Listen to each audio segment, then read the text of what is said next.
सोचिए, एक तरफ एक इंसान की जान हो और दूसरी तरफ अपने पूरे समुदाय का भविष्य, और चुनना आपको पड़े।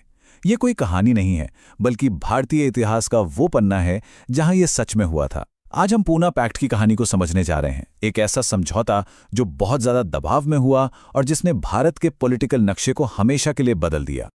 इस कश्मकश की गहराई को समझने के लिए डॉक्टर अंबेडकर के इन शब्दों से बेहतर और क्या हो सकता है। तो जैसा कि हम देख सकते हैं, ये सिर्फ कोई राजनीतिक बहस नहीं थी, ये एक बहुत ही गहरा व्यक्तिगत और नैतिक संकट था। तो सवाल ये है कि आखिर ये दुविधा पैदा ही क्यों हुई? देखिए, इस पूरी कहानी को समझने की चाबी उस वक्त के राजनीतिक माहौल और अंग्रेजों की एक बेहद विवादित पॉलिसी में छिपी है, जिसे कम्युनल अवॉर्ड कहा जाता था। बात है 1930s के दशक की। भारत अपनी आज़ादी के लिए लड़ रहा था और तभी ब्रिटिश सरकार ने एक ऐसा दांव चला जिसने सब कुछ बदल दिया। उन्होंने भारत के सबसे ज्यादा हाशिए पर रहने वाले समुदाय, जिन्हें उस वक्त डिप्रेस्ड क्लासेस कहा जाता था, उन्हें एक बहुत बड़ा राजनीतिक हथियार दिया, सेपरेट इलेक्टोरेट यानी पृथक निर्वाचक मंडल का अधिकार। तो ये पृथक निर्वाचक मंडल आखिर था क्या? असल में ये एक क्रांतिकारी सोच थी। इसका सीधा सा मतलब था कि दलित समुदाय के लोग सिर्फ अपने ही समुदाय के कैंडिडेट को वोट देंगे। इससे ये पक्का हो जाता कि उनके चुने हुए नेता सिर्फ और सिर्फ उन्हीं की आवाज बनेंगे, न कि बहुसंख्यक आबादी के दबाव में काम करेंगे। लेकिन जो एक समुदाय के लिए राजनीतिक ताकत की तरफ एक बड़ा कदम था, वही जल्द ही एक राष्ट्रीय संकट बन गया। इसी एक फैसले ने डॉक्टर अंबेडकर को उस मुश्किल दुविधा के बिल्कुल बीच में लाकर खड़ा कर दिया, और अब एक बहुत बड़े नेता की जान दांव पर लग चुकी थी। और संकट अपने चरम पर तब पहुंचा जब महात्मा गांधी ने इस फैसले के खिलाफ आमरण अनशन का ऐलान कर दिया। वो उस वक्त जेल में थे, लेकिन उनका असर जबरदस्त था। उनकी दलील थी कि यह सिस्टम हिंदू समाज को हमेशा के लिए बांट देगा। गांधी जी के इस एक कदम ने सारा का सारा दबाव सीधा डॉक्टर अंबेडकर पर डाल दिया। उनके सामने एक नामुमकिन सा विकल्प था, एक तरफ देश के सबसे बड़े नेता की जिंदगी और दूसरी तरफ वो राजनीतिक अधिकार जो उनके लोगों ने दशकों के संघर्ष के बाद हासिल किए थे। कोई क्या चुनता? आखिरकार, जैसा कि उन्होंने बाद में लिखा भी, डॉक्टर अंबेडकर ने मानवता की पुकार को चुना। उन्होंने गांधी जी की जान बचाने के लिए बातचीत की मेज पर आने का फैसला किया, और उन्हीं तनाव भरी बैठकों से एक नया समझौता निकला, पूना पैक्ट। तो क्या था इस ऐतिहासिक समझौते में? चलिए अब उस नई व्यवस्था की नींव को समझते हैं जो पूना पैक्ट के दिल में थी। तो जो नया सिस्टम बना उसे कहा गया joint electorates with reserved seats. और ये एक बहुत बड़ा बदलाव था। यहां पर सीटें तो अब भी दलित उम्मीदवारों के लिए रिजर्व थीं, लेकिन अब वोट डालने का हक सबको था, सिर्फ दलित वोटर्स को नहीं। मतलब पूरा खेल ही बदल गया था।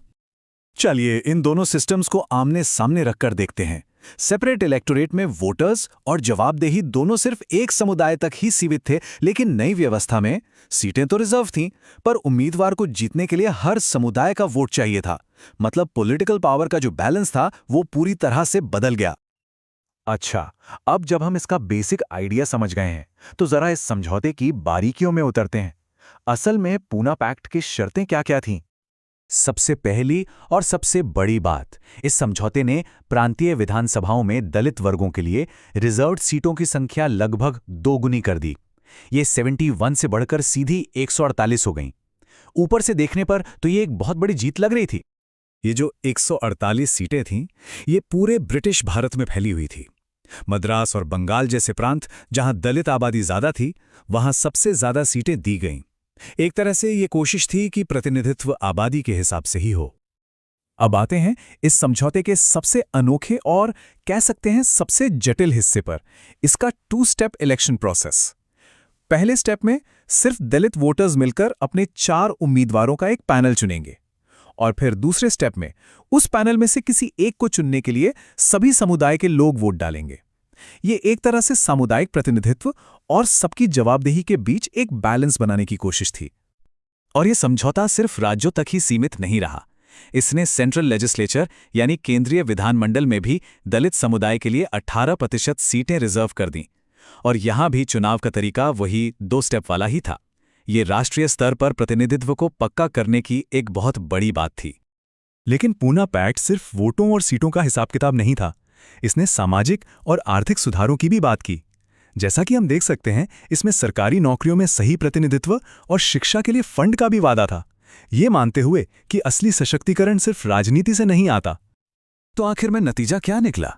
एक जान तो बच गई थी, लेकिन एक समुदाय के राजनीतिक भविष्य का रास्ता पूरी तरह बदल गया था।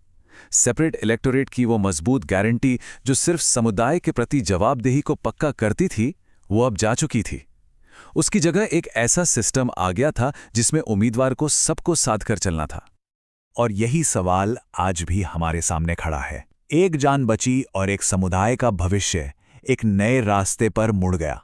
पर क्या ये उस वक्त की जरूरत थी या एक मजबूरी का सौदा? दबाव में छोड़े गए एक अधिकार की विरासत आखिर होती क्या है? ये एक ऐसा सवाल है जो हमें इस जटिल समझौते के दूर तक जाने वाले असर के बारे में सोचने पर मजबूर करता है।